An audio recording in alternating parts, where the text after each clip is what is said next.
Sir Gerald, how are you? All right. Look, you're a big reader. I found a poem you might like. Who's it by? It's by Wendy Cope. I found it in the collection, Stephen Fry book, you know.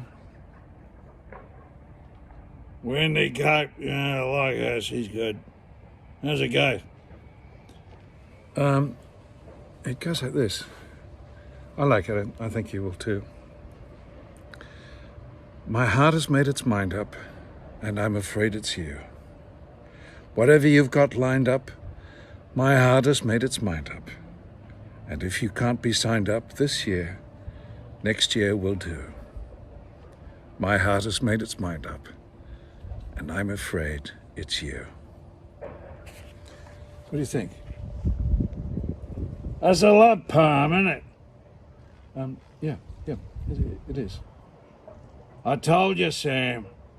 I've been single for 800 years. Oh, that's right. I'm sorry. That's a bit awkward. Look, Sir Gerald, I